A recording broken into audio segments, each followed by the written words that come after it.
Hey there, welcome back to the channel, where we talk real talk, raw insights, and the kind of relationship advice that actually makes a difference in your life. Today, we're diving deep into something I know a lot of people are going to feel, even if it stings a little to hear it. So the title might have already hit a nerve, right? 6 ways too many women mess up new relationships. And listen, before you even get defensive, I want you to know this isn't about shaming, blaming, or pointing fingers.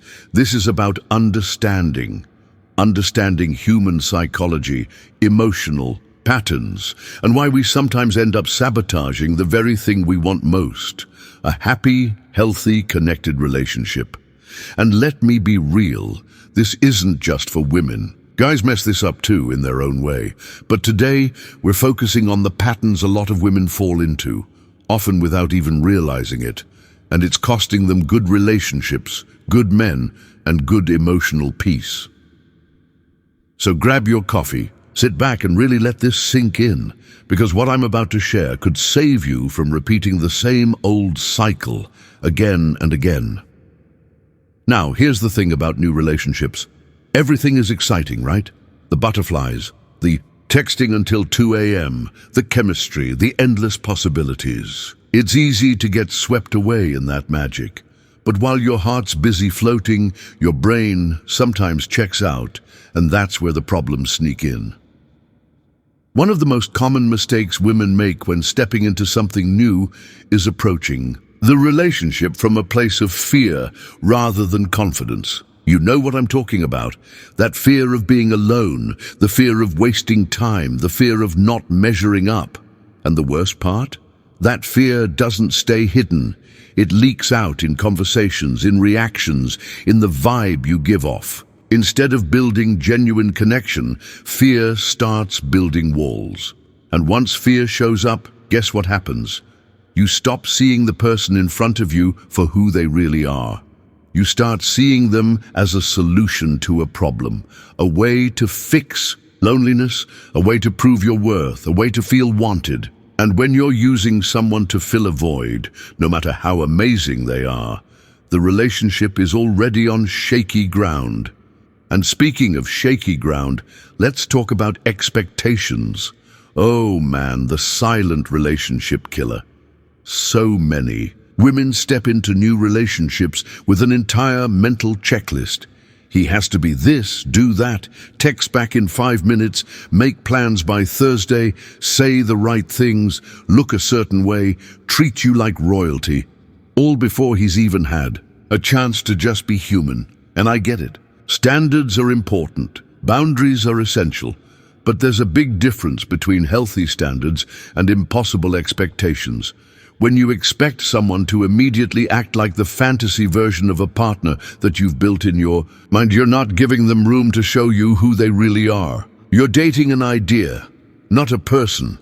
And when the reality doesn't match the fantasy, disappointment kicks in. You start thinking, he's not serious, he's not into me, or worse, there's something wrong with me. But it's not that deep. Sometimes it's just two humans trying to figure each other out, and that takes time. Now let's talk about another sneaky way women mess up new relationships: overgiving. This one's a heartbreaker because it usually comes from a good place. You want to show love, you want to show you care, so you give your time, your energy, your attention, your effort, sometimes more than you should, and way before it's earned. But here's what happens. When you overinvest too soon, it creates imbalance. The other person hasn't had the same opportunity to invest back, and that leads to resentment, confusion, or worse, emotional burnout. A relationship is meant to be a slow dance, not a sprint to prove your worth. You don't need to earn love. You are enough exactly as you are, without bending over backwards to be chosen. And let's not skip over communication, because oh man, this one is huge. So many new relationships crash and burn because people don't actually say what they mean. Instead of speaking up about feelings, needs, or even boundaries, women sometimes fall into the trap of dropping hints, making assumptions, or expecting mind reading. And when you're not direct, misunderstandings start stacking up. Small frustrations turn into big resentments. Suddenly, you're sitting there wondering, why doesn't he get it? But the truth is, he might not even know what it is because you never actually said it out loud. And then there's the social media trap. Oh, you knew this was coming, right? Comparing your new relationship to the highlight reels you see online. Everyone's posting anniversary trips, candlelit dinners, perfect selfies, and your brain starts whispering, why doesn't my relationship look like that? But that's not reality. That's a curated version of someone else's life.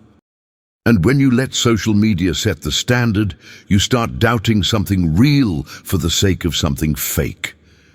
Real relationships aren't always Instagram-worthy, but they're built on patience, communication, and emotional safety, not double taps and filter-perfect pictures. And finally, let's talk about self-worth, because this is the foundation of everything. If you don't believe you're worthy of love, respect, and genuine partnership, no relationship will ever feel right. You'll always be chasing validation, mistaking crumbs for commitment, or settling for situationships that leave you feeling more alone than single life ever did. You've got to do the inner work first. Heal the parts of you that believe love has to be earned or proved or fought for. When you show up whole, when you show up grounded in your own self-worth, you stop accepting half-hearted efforts from people who don't deserve you. So, if you're listening to this right now and you've recognized yourself in even one of these patterns, don't beat yourself up. Self-awareness is the first step. Growth doesn't happen in perfection, it happens in reflection. Relationships don't have to be a battlefield, and love doesn't have to hurt. You deserve a relationship where you're seen, heard, and valued for exactly who you are. And the only way to create that is by first being that for yourself. Love yourself the way you want to be loved. Treat yourself the way you want to be treated. And watch how the right people rise to meet you at that level. So, don't let these mistakes define your story. Let them teach you. Let them grow you. And the next time love walks into your life, you'll meet it with strength, clarity, and an open heart. Not fear, desperation, or old wounds. All right, that's the real talk for today. If this hit home for you, take a second to share this with someone who needs to hear it. Subscribe for more unfiltered conversations, and remember, you are worthy of real love, and you are enough, just as you are. I'll catch you in the next one.